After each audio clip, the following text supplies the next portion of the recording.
On Transported Felons, the Pennsylvania Gazette, April 11, 1751. From Virginia, we hear that 6 convicts who were transported for 14 years and shipped at Liverpool rose at sea, shot the captain, overcame and confined the seamen, and kept possession of the vessel 19 days. That, coming in sight of Cape Hatteras, they hoisted out the boat to go on shore. When a vessel passing by, a boy they had not confined held her and attempted to tell their condition, but was prevented, and then the villains drove a spike up through his under and upper jaws, and wound spun yarn round the end that came out near his nose, to prevent his getting it out.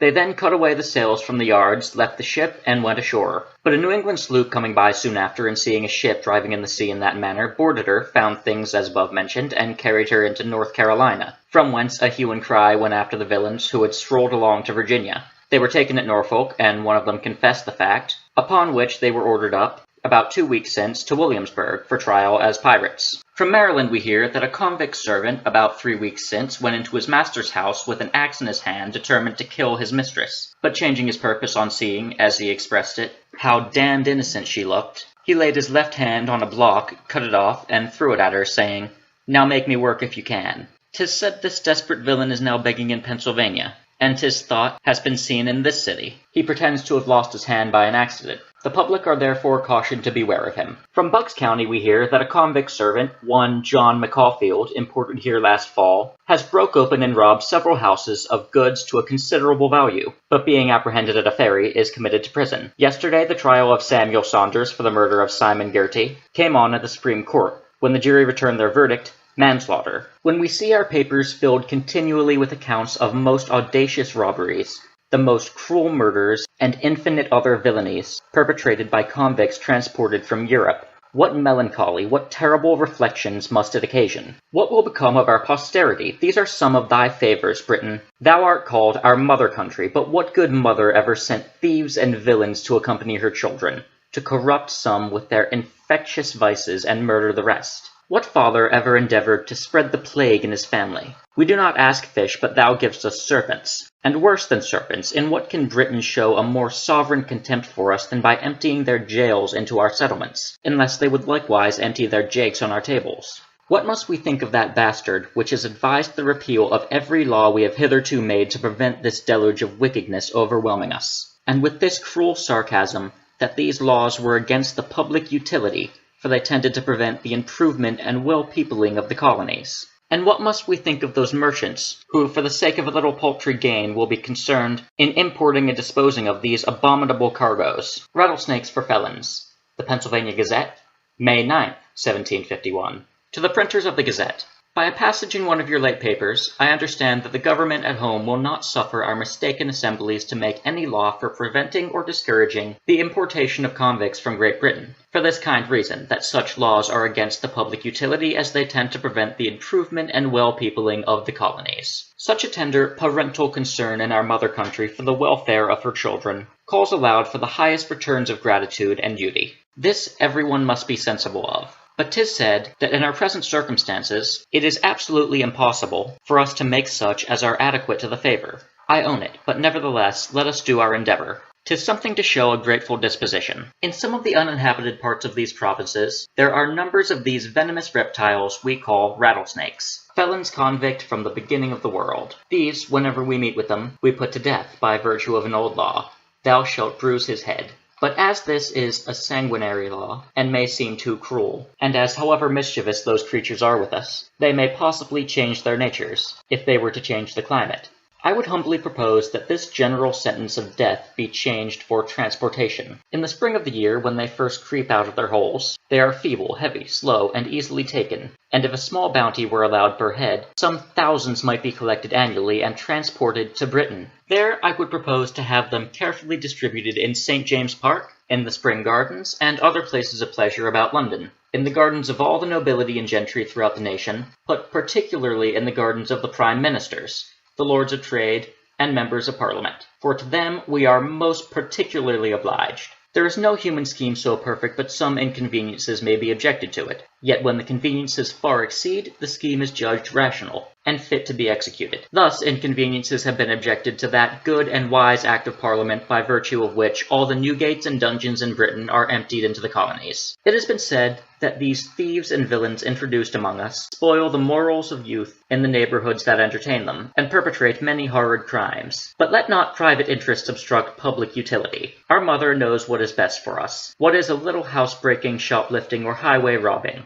What is a son now and then corrupted and hanged, a daughter debauched and poxed, a wife stabbed, a husband's throat cut, or a child's brains beat out with an axe, compared with this improvement and well-peopling of the colonies? Thus it may perhaps be objected to my scheme, that the rattlesnake is a mischievous creature, and that his changing his nature with the clime is a mere supposition, yet not confirmed by sufficient facts. What then? Is not example more prevalent than precept? And may not the honest rough British gentry, by a familiarity with these reptiles, learn to creep, and to insinuate, and to slaver, and to wriggle into place, and perhaps to poison such as stand in their way, qualities of no small advantage to the courtiers. In comparison of which improvement and public utility, what is a child now and then killed by their venomous bite, or even a favourite lapdog? I would only add that this exporting of felons to the colonies may be considered as a trade as well as in the light of a favour. Now all commerce implies returns. Justice requires them. There can be no trade without them, and rattlesnakes seem the most suitable returns for the human serpent sent by our mother country. In this, however, as in every other branch of trade, she will have the advantage of us. She will reap equal benefits without equal risk of inconveniences and dangers, for the rattlesnake gives warning before he attempts his mischief,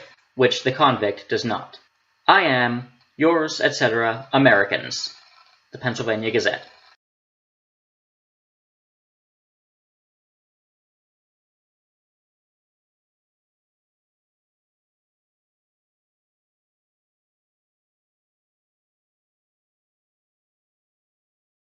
Rules for Making Oneself a Disagreeable Companion, by Benjamin Franklin.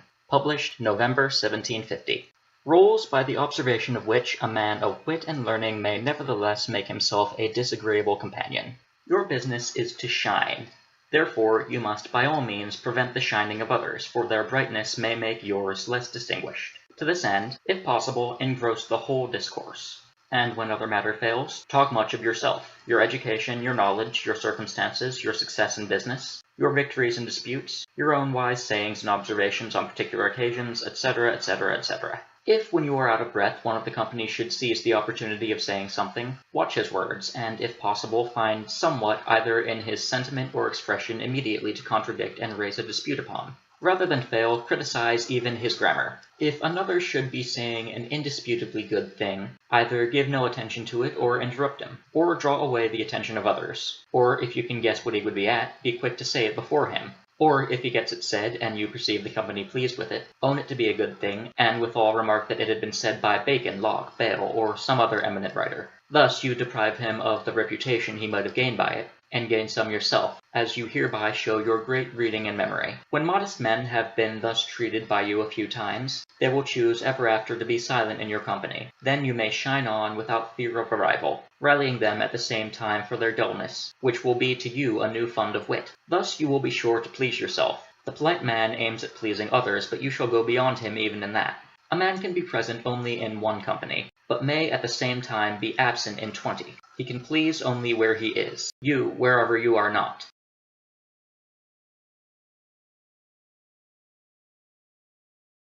The Sale of the Hessians, by Benjamin Franklin. From the Count de Schaumburg to the Baron Hohendorf, commanding the Hessian troops in America. Rome, February 18, 1777. Monsieur le Baron, on my return from Naples, I received at Rome your letter of the 27th December of last year. I have learned with unspeakable pleasure the courage our troops exhibited at Trenton, and you cannot imagine my joy on being told that of the 1,950 Hessians engaged in the fight, but 345 escaped. There were just 1,605 men killed, and I cannot sufficiently commend your prudence in sending an exact list of the dead to my minister in London. This precaution was the more necessary, as the report sent to the English ministry does not give but 1,455 dead. This would make 483,450 florins instead of the 643,500 which I am entitled to demand under our convention. You will comprehend the prejudice which such an error would work in my finances, and I do not doubt you will take the necessary pains to prove that Lord North's list is false and yours correct. The Court of London objects that there were 100 wounded who ought not to be included on the list, nor paid for as dead, but I trust you will not overlook my instructions to you on quitting Cassel, and that you will not have tried by human succor to recall to life the unfortunates whose days could not be lengthened by the loss of a leg or an arm. That would be making them a pernicious present, and I am sure they would rather die than live in a condition no longer fit for my service. I do not mean by this that you should assassinate them. We should be humane, my dear Baron, but you may institute to the surgeons with entire propriety that a crippled man is a reproach to their profession, and that there is no wiser course than to let every one of them die when he ceases to be fit to fight. I am about to send you some new recruits. Don't economize them. Remember, glory before all things. Glory is true wealth. There is nothing degrades the soldier like the love of money. He must care only for honor and reputation, but this reputation must be acquired in the midst of dangers. A battle gained without costing the conqueror any blood is an inglorious success, while the conquered cover themselves with glory by perishing with their arms in their hands. Do you remember that of the 300 Lacedaemonians who defended the defile of Thermopylae, not one returned? How happy should I be could I say the same of my brave Hessians! It is true that their king Leonidas perished with them, but things have changed, and it is no longer the custom for princes of the empire to go and fight in America for a cause with which they have no concern. And besides, to whom should they pay the 30 guineas per man if I did not stay in Europe to receive them? Then it is necessary also that I be ready to send recruits to replace the men you lose. For this purpose I must return to Hesse. It is true grown men are becoming scarce there, but I will send you boys. Besides, the scarcer the commodity, the higher the price. I am assured that the women and little girls have begun to till our lands, and they get on not badly. You did right to send back to Europe that Dr. Crumerus who was so successful in curing dysentery. Don't bother with a man who is subject to looseness of the bowels. That disease makes bad soldiers. One coward will do more mischief in an engagement than 10 brave men will do good. Better that they burst in their barracks than fly in battle and tarnish the glory of our arms. Besides, you know that they pay me as killed for all who die from disease, and I don't get a farthing for runaways. My trip to Italy, which has cost me enormously, makes it desirable that there should be a great mortality among them. You will therefore promise promotion to all who expose themselves. You will exhort them to seek glory in the midst of dangers. You will say to Major Maundorf that I am not at all content with his saving the 345 men who escaped the massacre at Trenton. Through the whole campaign he has not had 10 men killed in consequence of his orders. Finally, let it be your principal object to prolong the war and avoid a decisive engagement on either side, for I have made arrangements for a grand Italian opera, and I do not wish to be obliged to give it up. Meantime, I pray God, my dear Baron de Hohendorf, to have you in his holy and gracious keeping.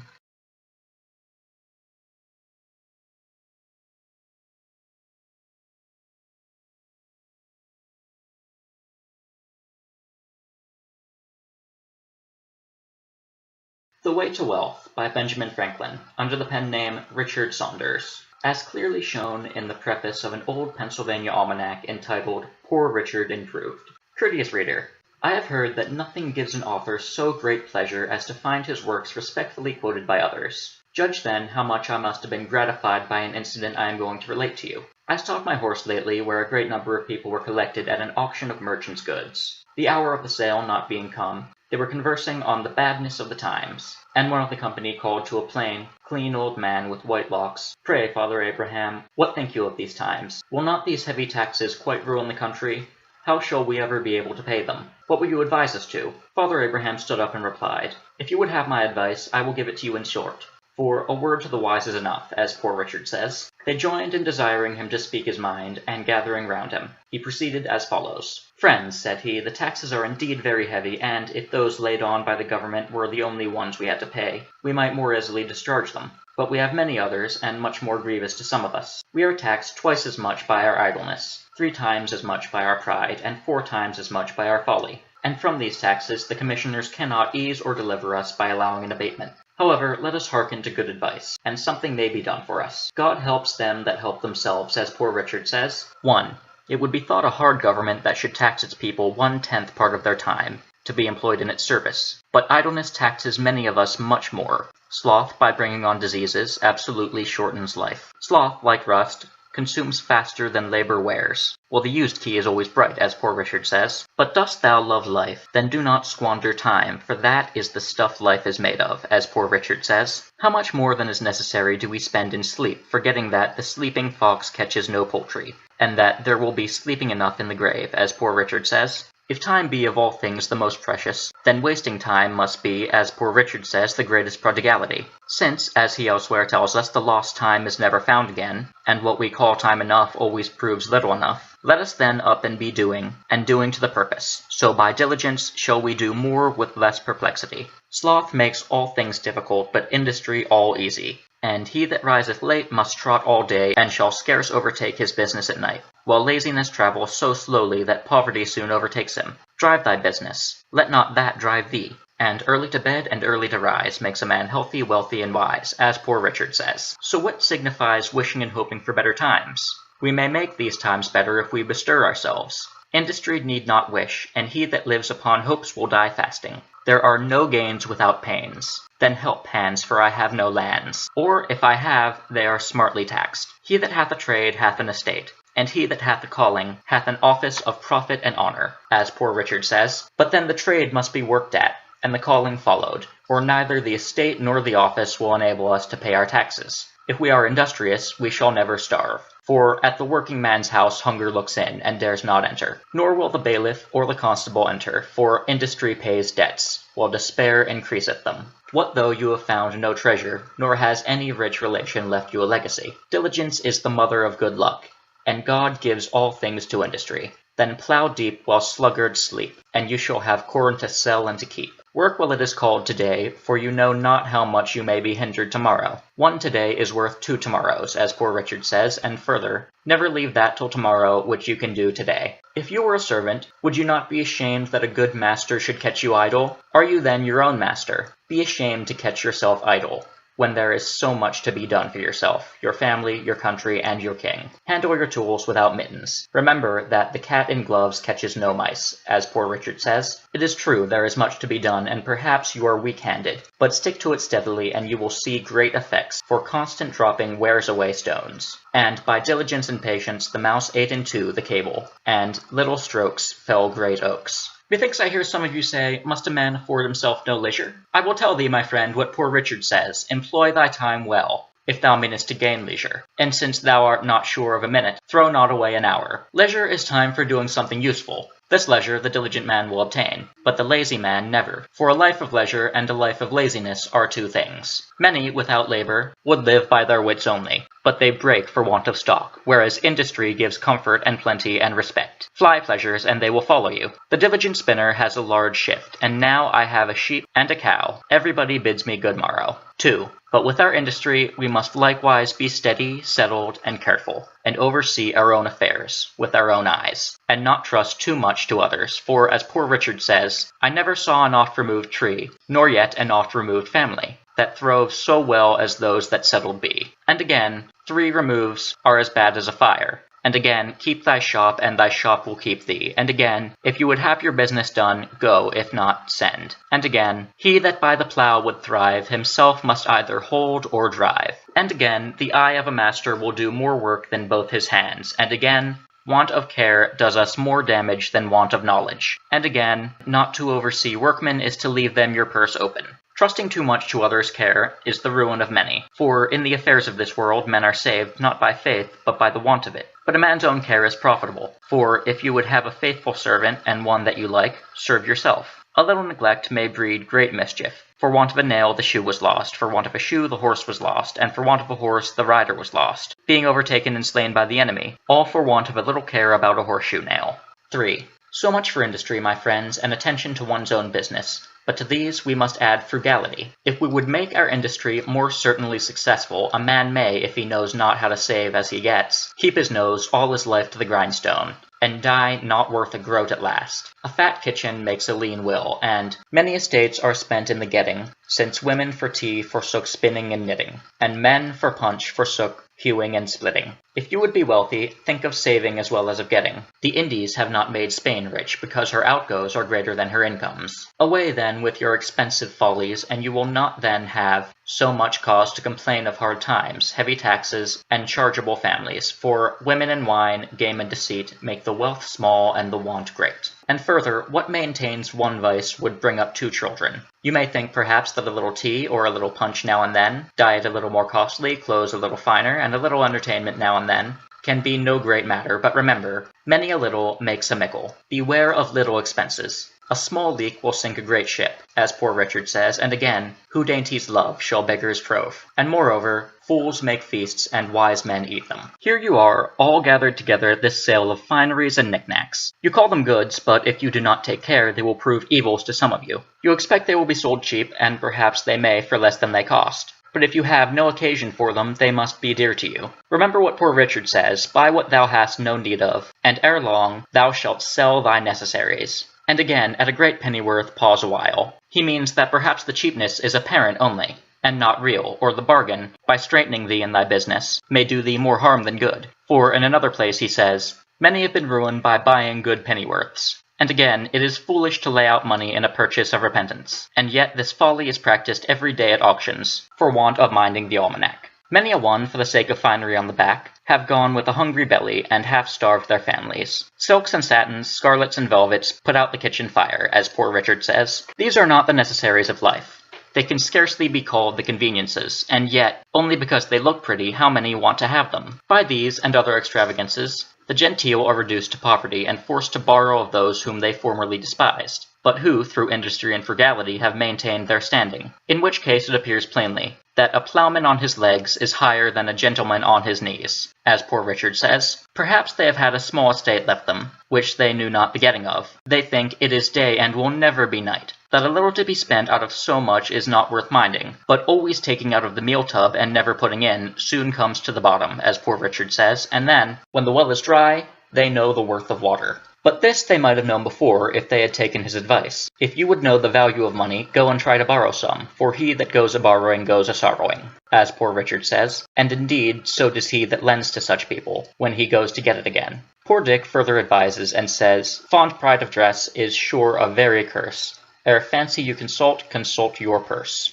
And again, proud is as loud a beggar as want, and a great deal more saucy. When you have bought one fine thing, you must buy 10 more, that your appearance may be all of a piece. But Poor Dick says, it is easier to suppress the first desire than to satisfy all that follow it, and it is as truly folly for the poor to ape the rich, as for the frog to swell in order to equal the ox. Vessels large may venture more, but little boats should keep near shore. It is, however, a folly soon punished, for, as Poor Richard says, pride that dines on vanity sups on contempt. Pride breakfasted with plenty, dined with poverty, and supped with infamy. And, after all, of what use is this pride of appearance, for which so much is risked, so much is suffered? It cannot promote health, nor ease pain. It makes no increase of merit in the person.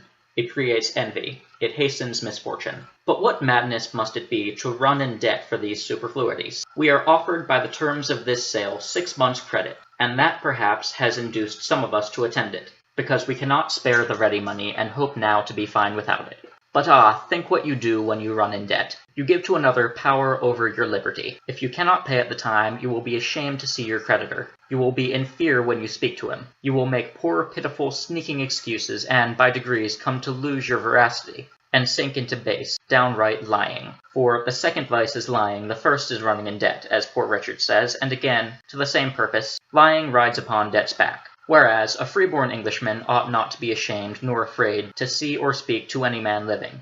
But poverty often deprives a man of all spirit and virtue. It is hard for an empty bag to stand upright. What would you think of that prince, or of that government, who should issue an edict forbidding you to dress like a gentleman or gentlewoman, on pain of imprisonment or servitude? Would you not say that you were free, have a right to dress as you please, and that such an edict would be a breach of your privileges, and such a government tyrannical? And yet you are about to put yourself under such tyranny, when you run in debt for such dress. Your creditor has authority, at his pleasure, to deprive you of your liberty, by confining you in jail till you shall be able to pay him. When you have got your bargain, you may, perhaps, think little of payment, but, as Poor Richard says, creditors have better memories than debtors. Creditors are a superstitious sect, great observers of set times and days. The day comes round before you are aware, and the demand is made before you are prepared to satisfy it. Or, if you bear your dead in mind, the term, which at first seems so long, will, as it lessens, appear extremely short. Time will seem to have added wings to his heels, as well as his shoulders. Those have a short Lent that have money to be paid at Easter. At present, perhaps you may think yourselves in thriving circumstances, and that you can bear a little extravagance without injury. But, for age and want save a while you may, no morning sun lasts a whole day. Gain may be temporary and uncertain, but ever will you live, expense is constant and certain. And it is easier to build 2 chimneys than to keep one in fuel, as poor Richard says, so rather go to bed supperless than rise in debt. Get what you can, and what you get, hold. 'Tis the stone that will turn all your lead into gold. And when you have got the philosopher's stone, sure you will no longer complain of bad times, or the difficulty of paying taxes. For this doctrine, my friends, is reason and wisdom, but after all, do not depend too much upon your own industry and frugality and prudence. Though excellent things, for they may all be blasted, without the blessing of heaven. And therefore ask that blessing humbly, and be not uncharitable to those that at present seem to want it, but comfort and help them. Remember, Job suffered, and was afterwards prosperous. And now to conclude, experience keeps a dear school, but fools will learn in no other. As poor Richard says, and scarce in that, for it is true. We may give advice, but we cannot give conduct. However, remember this, they that will not be counselled cannot be helped, and further, that if you will not hear reason, she will surely rap your knuckles, as poor Richard says. Thus the old gentleman ended his harangue. The people heard it and approved the doctrine, and immediately practiced the contrary, just as if it had been a common sermon. For the auction opened, and they began to buy extravagantly. I found the good man had thoroughly studied my almanacs, and digested all I had dropped on those topics during the course of 25 years. The frequent mention he made of me must have tired anyone else, but my vanity was wonderfully delighted with it, though I was conscious that not a 10th part of the wisdom was my own, which he ascribed to me, but rather the gleanings that I had made of the sense of all ages and nations. However, I resolved to be the better for the echo of it. And, though I had at first determined to buy stuff for a new coat, I went away resolved to wear my old one a little longer. Reader, if thou wilt do the same, thy profit will be as great as mine. I am, as ever, thine to serve thee, Richard Saunders.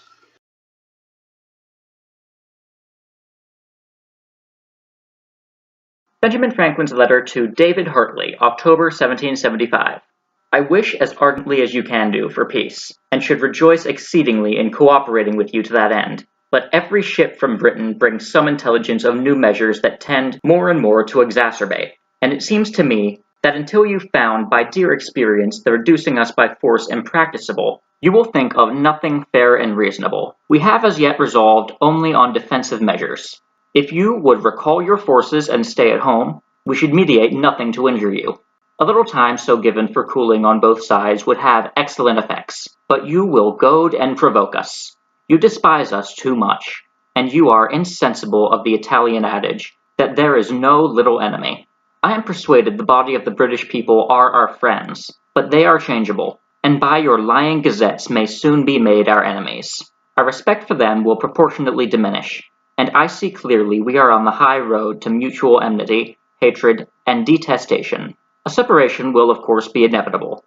'Tis a million of pities, so fair a plan as we have hitherto been engaged in for increasing strength and empire, with public facility, should be destroyed by the mangling hands of a few blundering ministers. It will not be destroyed. God will protect and prosper it. You will only exclude yourselves from any share in it. We hear that more ships and troops are coming out. We know you do us a great deal of mischief, but we are determined to bear it patiently as long as we can. But if you flatter yourselves with beating us into submission, you know neither the people nor the country. The Congress is still sitting, and will wait the result of their last petition. Ben Franklin's letter to Lord Howe, July 1776. My Lord, I received safe the letters your lordship so kindly forwarded to me, and beg you to accept my thanks. The official dispatches, to which you refer me, contain nothing more than what we had seen in the Act of Parliament, offers of pardon upon submission, which I was sorry to find, as it must give your lordship pain to be sent so far on so hopeless a business. Directing pardons to be offered to the colonies, who are the very parties injured, expresses indeed the opinion of our ignorance, baseness, and insensibility, which your informed and proud nation has long been pleased to entertain of us. But it can have no other effect than that of increasing our resentments. It is impossible we should think of submission to a government that has, with the most wanton barbarity and cruelty, burned our defenseless towns in the midst of winter, excited the savages to massacre our farmers and our slaves to murder their masters, and is even now bringing foreign mercenaries to deluge our settlements with blood. These atrocious injuries have extinguished every remaining spark of affection for that parent country we once held so dear. But were it possible for us to forget and forgive them, it is not possible for you, I mean the British nation, to forgive the people you have so heavily injured. You can never confide again in those as fellow subjects, and permit them to enjoy equal freedom, to whom you know you have given such just cause of lasting enmity. And this must impel you, were we again under your government, to endeavour at the breaking our spirit by the severest tyranny, and obstructing by every means in your power our growing strength and prosperity. But your lordship mentions the king paternal solicitude for promoting the establishment of lasting peace and union with the colonies. If by peace is here meant a peace to be entered into between Britain and America as distinct states now at war, and his majesty has given your lordship powers to treat with us of such a peace, I may venture to say, though without authority, that I think a treaty for that purpose not yet quite impracticable, before we enter into foreign alliances. But I am persuaded you have no such powers.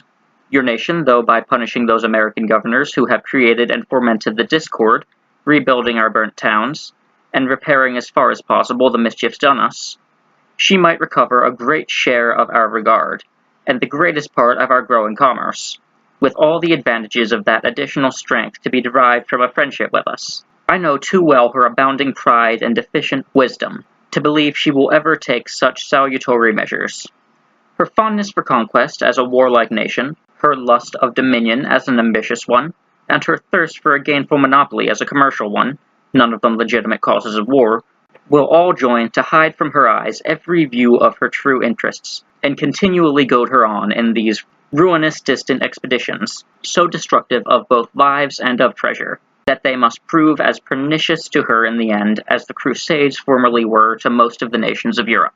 I have not the vanity, my lord, to think of intimidating, by thus predicting the effects of this war, for I know it will in England have the fate of all my former predictions, not to be believed till the events shall verify it. Long did I endeavour with unfeigned and unwearied zeal to preserve from breaking that fine and noble China vase, the British Empire, for I knew that, being once broken, the separate parts could not retain even their share of the strength, or value that existed in the whole, and that a perfect reunion of those parts could scarce ever be hoped for. Your lordship may possibly remember the tears of joy that wet my cheek when, at your good sister's in London, you once gave me expectations that a reconciliation might soon take place. I had the misfortune to find those expectations disappointed, and to be treated as the cause of the mischief I was laboring to prevent. My consolation, under that groundless and malevolent treatment, was, that I retained the friendship of many wise and good men in that country, and among the rest some share in the regard of Lord Howe. The well-founded esteem, and permit me to say affection, which I shall always have for your lordship, makes it painful to me to see you engaged in conducting a war, the great ground of which, as expressed in your letter, is the necessity of preventing the American trade from passing into foreign channels. To me it seems that neither the obtaining nor retaining any trade, how valuable soever, is an object for which men may justly spill each other's blood, that the true and sure means of extending and securing commerce is the goodness and cheapness of commodities, and that the profits of no trade can ever be equal to the expense of compelling it, and of holding it, by fleets and armies. I consider this war against us, therefore, as both unjust and unwise, and I am persuaded cool and dispassionate posterity will condemn to infamy those who advised it, and that even success will not save from some degree of dishonor those who voluntarily engaged to conduct it. I know your great motive in coming hither was the hope of being instrumental in a reconciliation, and I believe when you find that impossible on any terms given you to propose, you will relinquish so odious a command and return to a more honorable private station. With the greatest and most sincere respect, I have the honor to be, my lord, your lordship's most obedient, humble servant. Ben Franklin's letter to William Strong, November 1769.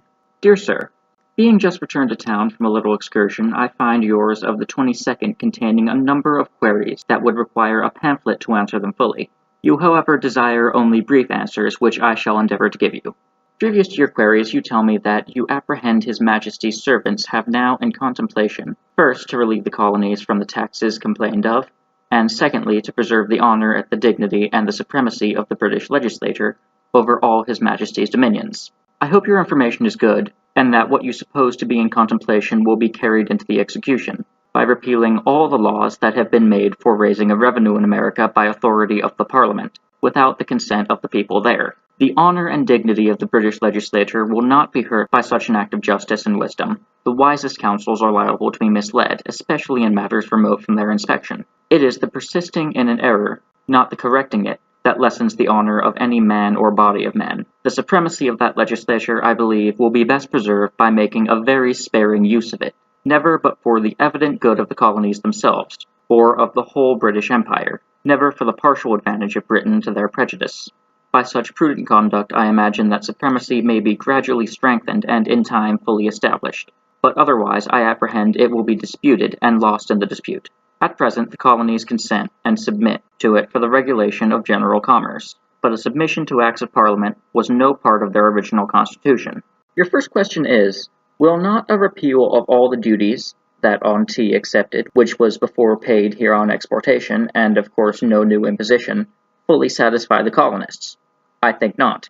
2. Your reasons for that opinion. Because it is not the sum paid on that duty, on tea, that is complained of as the burden, but the principle of the act expressed in the preamble, that those duties were laid for the better support of government and the administration of justice in the colonies. This the colonists think unnecessary, unjust, and dangerous to their most important rights. Unnecessary because in all the colonies, 2 or 3 new ones excepted, government and the administration of justice were and always have been well supported without any charge to Britain. Unjust, as it made such colonies liable to pay such charge for other colonies, in which they had no concern or interests. Dangerous, as such a mode of raising money for these purposes tended to render their assemblies useless. For if a revenue could be raised from the colonies for all the purposes of government by act of Parliament without grants from the people there, governors who do not generally love assemblies would never call them.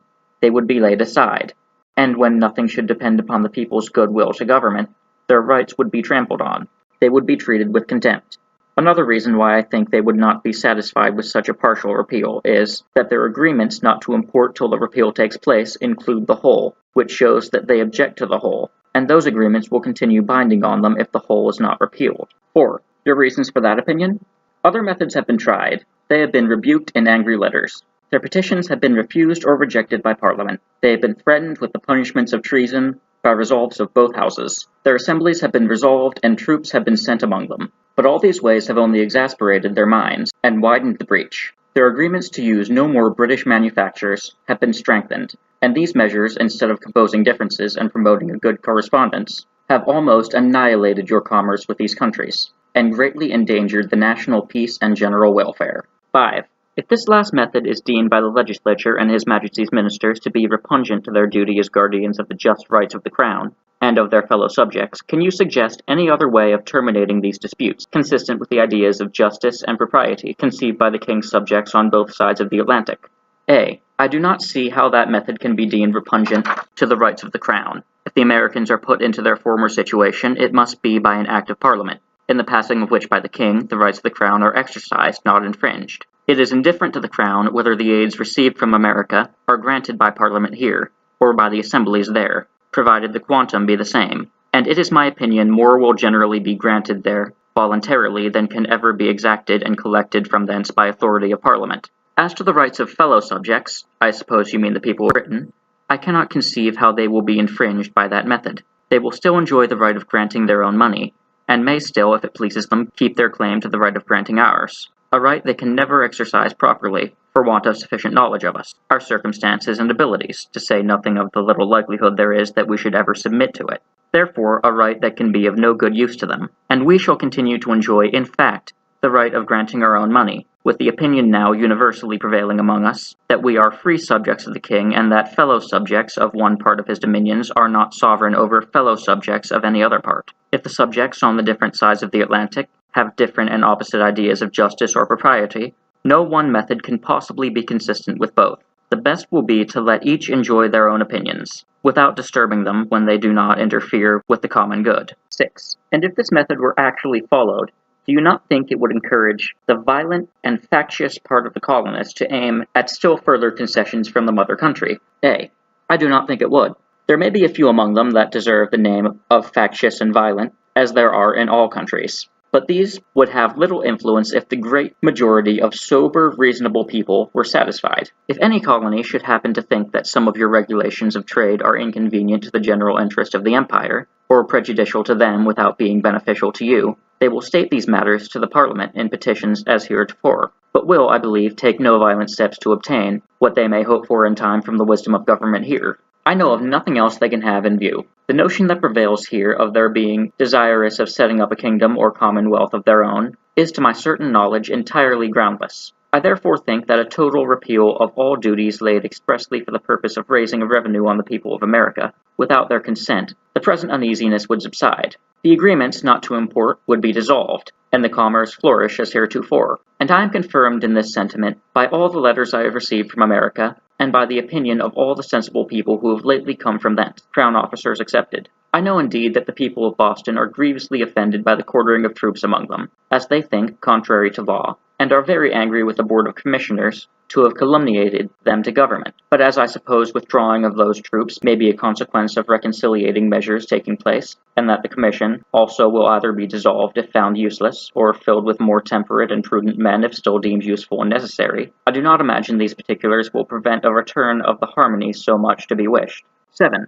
If they are relieved in part only, what do you, as a reasonable and dispassionate man, and an equal friend to both sides, imagine will be the probable consequence? A. I imagine that repealing the offensive duties in part will answer no end to this country. The commerce will remain obstructed, and the Americans go on with their schemes of frugality, industry, and manufactures to their own great advantage. How much that may tend to the prejudice of Britain I cannot say, perhaps not so much as some apprehend, since she may in time find new markets. But I think, if the union of the two countries continues to subsist, it will not hurt the general interest, for whatever wealth Britain loses by the failure of his trade with the colonies, America will gain, and the Crown will receive equal aids from its subjects upon the whole, if not greater. And now I have answered your questions as to what may be, in my opinion, the consequences of this or that supposed measure. I will go on a little further and tell you what I fear is more likely to come to pass in reality. I apprehend that the ministry, at least the American part of it, being fully persuaded of the right of Parliament, think it ought to be enforced, whatever may be the consequences,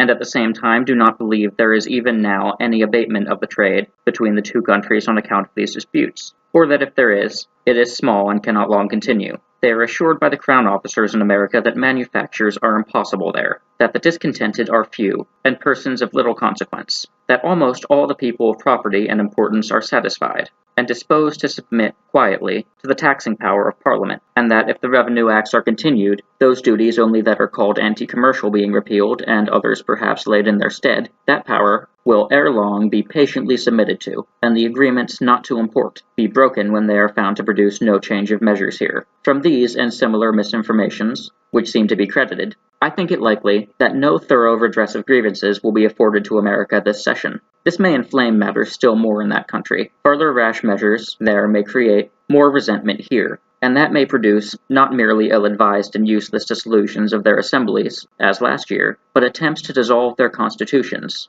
More troops may be sent over, which will create more uneasiness. To justify the measures of government, your ministerial writers will revile the Americans in your newspapers, as they have already begun to do, treating them as miscreants, rogues, dastards, rebels, etc., which will tend farther to alienate the minds of the people here from them, and diminish their affections to this country. Possibly, too, some of their warm patriots may be distracted enough to expose themselves by some mad action, to be sent for hither, and government here be indiscreet enough to hang them on the act of age 8, mutual provocations, will thus go on to complete the separation. And instead of that cordial affection that once and so long existed, and that harmony so suitable to the circumstances, and so necessary to the happiness, strength, safety, and welfare of both countries, an implacable malice and mutual hatred, such as we now see subsisting between the Spaniards and Portuguese, the Genoese and Corsicans, from the same original misconduct and the superior government, will take place. The sameness of nation, the similarity of religion, manners, and language, not in the least preventing in our case, more than it did in theirs.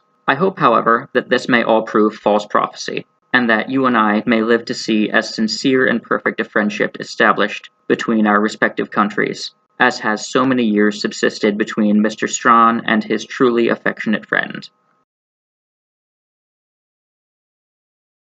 Benjamin Franklin's letter to William Strawn, July 1775. Mr. Strawn, you are a member of Parliament, and one of that majority which has doomed my country to destruction. You have begun to burn our towns and murder our people. Look upon your hands. They are stained with the blood of your relations. You and I were long friends. You are now my enemy, and I am yours. Ben Franklin's speech at the conclusion of the Constitutional Convention, September 1787. Mr. President, I confess that I do not entirely approve of this Constitution at present, but, sir, I am not sure I shall never approve of it. For having lived long, I have experienced many instances of being obliged, by better information or fuller consideration, to change my opinions even on important subjects which I once thought right, but found to be otherwise. It is therefore that, the older I grow, the more apt I am to doubt my own judgment and to pay more respect to the judgment of others. Most men, indeed, as well as most sects and religion, think themselves in possession of all truth, and that whenever others differ from them, it is so far error.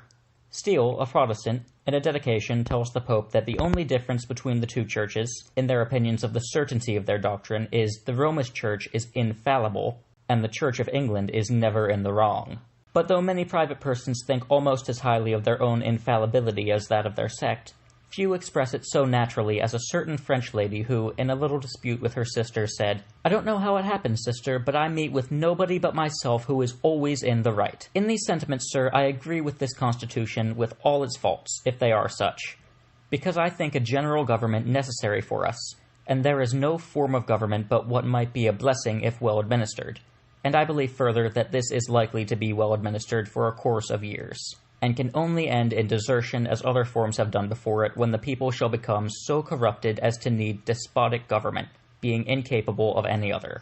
I doubt, too, whether any other convention we can obtain may be able to make a better constitution, for when you assemble a number of men to have the advantage of their joint wisdom, you inevitably assemble with those men all their prejudices, their passions, their errors of opinion, their local interests, and their selfish views. From such an assembly, can a perfect production be expected? It therefore astonishes me, sir, to find this system approaching so near to perfection as it does, and I think it will astonish our enemies, who are waiting with confidence to hear that our counsels are confounded, like those of the builders of Babel, and that our states are on the point of separation only to meet hereafter for the purpose of cutting each other's throats. Thus I consent, sir, to this, because I expect no better, and because I am not sure this is not the best. The opinions I have bad of its errors I sacrifice to the public good. I have never whispered a syllable of them abroad. Within these walls they were born, and here they shall die. If every one of us, in returning to our constituents, were to report the objections he has had to it, and endeavor to gain partisaeus in support of them, we might prevent its being generally received, and therefore lose all the salutary effects and great advantages resulting naturally in our favor among foreign nations, as well as among ourselves from our real apparent unanimity. Much of the strength and efficiency of any government in procuring and securing happiness to the people depends on opinion, on the general opinion of the goodness of that government, as well as of the wisdom and integrity of its governors. I hope, therefore, that for our own sakes, as a part of the people, and for the sake of our posterity, we shall act heartily and unanimously in recommending this Constitution, wherever our influence may extend, and turn our future thoughts and endeavors to the means of having it well administered. On the whole, sir, I cannot help expressing a wish that every member of this convention, whom may still have objections, would with me on this occasion doubt a little of his own infallibility, and, to make manifest our unanimity, put his name to this instrument. An essay by Ben Franklin to the Pennsylvania Gazette, 1732, September. On censure, or backbiting. There is scarce any one thing so generally spoke against, and at the same time so universally praised, as censure or backbiting. All divines have condemned it, all religions have forbid it, all writers of morality have endeavored to discountenance it, and all men hate it at all times, except only when they have occasion to make use of it. For my part, after having frankly declared it as my opinion that the general condemnation it meets with proceeds only from a consciousness in most people that they have highly incurred and deserved it, I shall in a very fearless, impudent manner take upon me to oppose the universal vogue of mankind in all ages, and say as much in behalf of the vindication of this decried virtue, as the usual vacancy in your paper will admit. I have called it a virtue, and shall take the same method to prove it such, as we commonly use to demonstrate any other action or habit to be a virtue. That is, by showing its usefulness and the great good it does to society. What can be said to the contrary has already been said by everybody, and indeed it is so little to the purpose that anybody may easily say it. But the path I mean to tread has hitherto been trod by nobody. If therefore I should meet with the difficulties usual in tracing new roads, and be in some places a little at loss, the candour of the reader will the more readily excuse me. The first advantage I shall mention arising from the free practice of censure or backbiting is that it is frequently the means of preventing powerful, politic, ill-designing men from growing too popular for the safety of a state. Such men are always setting their best actions to view, in order to obtain confidence and trust and establish a party. They endeavor to shine with false or borrowed merit, and carefully conceal their real demerit. That they fear to be evil spoken of is evident from their striving to cover every ill with a specious pretense. But all examining censure, with her 100 eyes and 1,000 tongues, soon discovers, and as speedily divulges in all quarters, every the least crime or foible that is a part of their true character. This clips the wings of their ambition, weakens their cause and party, and reduces them to the necessity of dropping their pernicious designs, springing from a violent thirst of honor and power. Or, if that thirst is unquenchable, they are obliged to enter into a course of true virtue, without which real grandeur is not to be obtained. Again, the common practice of censure is a mighty restraint upon the actions of every private man. It greatly assists our otherwise weak resolutions of living virtuously. What will the world say of me if I act thus? Is often a reflection strong enough to enable us to resist the most powerful temptation to vice or folly. This preserves the integrity of the wavering, the honesty of the covetous, the sanctity of some of the religious, and the chastity of all virgins. And, indeed, when people once become regardless of censure, they are arrived to a pinch of impudence, little inferior to the contempt of all laws, human and divine. The common practice of censure is also exceedingly serviceable in helping a man to the knowledge of himself, a piece of knowledge highly necessary for all, but acquired by very few, because very few sufficiently regard and value the censure passed by others on their actions. There is hardly such a thing as a friend sincere or rash enough to acquaint us freely with our faults, nor will any but an enemy tell us of what we have done amiss, to our faces. And enemies meet with little credit in such cases, for we believe they speak from malice and ill will. Thus we might always live in the blindest ignorance of our own folly, and, while everybody reproached us in their hearts, might think our conduct irreproachable. But thanks be to Providence, that has given every man a natural inclination to backbite his neighbor, we now hear of many things said of us that we shall never hear said to us. For out of good will to us, or ill will to those that have spoken ill of us, every one is willing enough to tell us how we are censured by others, and we have the advantage of mending our manners accordingly. Another vast benefit arising from the common practice of backbiting is that it helps exceedingly to a thorough knowledge of mankind, a science the most useful of all sciences. Could we come to know no man of whom we had not a particular experience, our sphere of knowledge of this sort would certainly be narrow and confined, and yet at the same time must probably have cost us very dear. For the crafty tricking villain would have a vast advantage over the honest, undesigning part of men, when he might cheat and abuse almost everyone he dealt with, if none would take the liberty to characterize him among their acquaintance behind his back. Without saying any more on its behalf, I am able to challenge all the orators or writers in the world to show, with solid reason, that the few trifling inconveniences attending it bear any proportion to these vast benefits, and I will venture to assert to their noses that nothing would be more absurd or pernicious than a law against backbiting, if such a law could possibly take effect, since it would undoubtedly be the greatest encouragement to vice that ever vice met with, and do more towards increasing it than would the abolishing of all other laws whatsoever. I might likewise have mentioned the usefulness of censure in society, as it is a certain and an equal punishment for such follies and vices as the common laws either do not sufficiently punish, or have provided no punishment for. I might have observed that were it not for this, we should find the number of some sorts of criminals have increased to a degree sufficient not only to infest, but even to overthrow all good and civil conversation. But it is endless to enumerate every particular advantage arising from this glorious virtue. A virtue which whoever exerts must have the largest share of public spirit and self-denial, the highest benevolence and regard to the good of others, since in this he entirely sacrifices his own interest, making not only the persons he accuses, but all that hear him his enemies. For all that deserve censure, which are by far the greatest number, hate the censorious. That dangerous weapon wit frightens a million when a few you hit. Wit but a cur as you ride through a town, and straight his fellow curs the quarrel own. Each knave or fool that's conscious of a crime, though he scapes now, looks for it another time. a virtue decried by all that fear it, with a strong presumption of the innocence of them that practice it. For they cannot be encouraged to offend, from the least prospect of favor or impunity. Their faults or failings will certainly meet with no quarter from others. And whoever practices the contrary, always endeavoring to excuse and palliate the crimes of others, may rationally be suspected to have some secret darling vice, which he hopes will be excused him in return. A virtue, which however ill people may load it with the opprobacious names of calumny, scandal, and detraction, and I know not what, will still remain a virtue, a bright, shining, solid virtue of more real use to mankind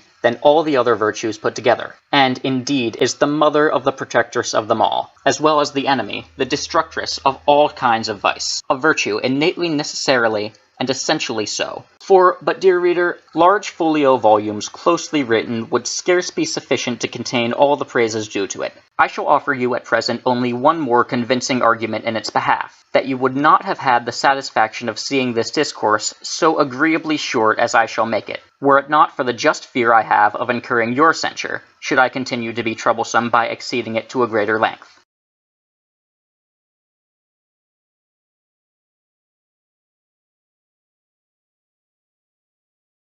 The Ephemera, by Benjamin Franklin, published September 1778. You may remember, my dear friend, that when we lately spent that happy day in the delightful garden and sweet society of the Moulin Joly, I stopped a little in one of our walks, and stayed some time behind the company. We had been shown numberless skeletons of a kind of little fly called an ephemera, all whose successive generations, we were told, were bred and expired within the day. I happened to see a living company of them on a leaf, who appeared to be engaged in conversation. You know I understand all the inferior animal tongues. My too great application to the study of them is the best excuse I can give for the little progress I have made in your charming language. I listened through curiosity to the discourse of these little creatures, but as they in their national vivacity spoke 3 or 4 together, I could make but little of their discourse. I found, however, by some broken expressions that I caught now and then, they were disputing warmly the merit of 2 foreign musicians, one a cousin and the other a mosquito, in which dispute they spent their time seemingly as regardless of the shortness of their life as if they had been sure of living a month. Happy people, thought I, you live certainly under a wise, just, and mild government, since you have no public grievances to complain of, nor any subject of contention but the perfection or imperfection of foreign music. I turned from them to an old grey-headed one, who was single on another leaf, and talking to himself. Being amused with his soliloquy, I have put it down in writing, in hopes it will likewise amuse her to whom I am so much indebted for the most pleasing of all amusements, her delicious company and her heavenly harmony. It was, says he, the opinion of learned philosophers of our race, who lived and flourished long before my time, that this vast world, the Moulin Joly, could not itself subsist more than 18 hours, and I think there was some foundation for that opinion, since by the apparent motion of the great luminary that gives life to all nature, and which in my time has evidently declined considerably towards the ocean at the end of our earth, it must then finish its course, be extinguished in the waters that surround us, and leave the world in cold and darkness, necessarily producing universal death and destruction. I have lived 7 of these hours, a great age, being no less than 420 minutes of time. How very few of us continue so long. I have seen generations born, flourish, and expire. My present friends are the children and grandchildren of the friends of my youth, who are now, alas, no more. And I must soon follow them, for by the course of nature, though still in health, I cannot expect to live above 7 or 8 minutes longer. What now avails all my toil and labor in amassing honeydew on this leaf, which I cannot live to enjoy? What the political struggles I have been engaged in for the good of my compatriots, inhabitants of this bush, or my philosophical studies for the benefit of our race in general? For in politics, what can laws do without morals? Our present race of ephemeras will, in a course of minutes, become corrupt like those of other and older bushes, and consequently as wretched. And in philosophy, how small our progress! Alas, art is long and life is short. My friends would comfort me with the idea of a name they say I shall leave behind me, and they tell me I have lived long enough to nature and glory. But what will fame be to an ephemera who no longer exists? And what will become of all history in the 18th hour, when the world itself, even the whole Moulin Joly, shall come to its end, and be buried in universal ruin? To me, after all my eager pursuits, no solid pleasures now remain, but the reflection of a long life spent in meaning well, the sensible conversation of a few good lady ephemeras, and now and then a kind smile and a tune from the ever amiable Brillante.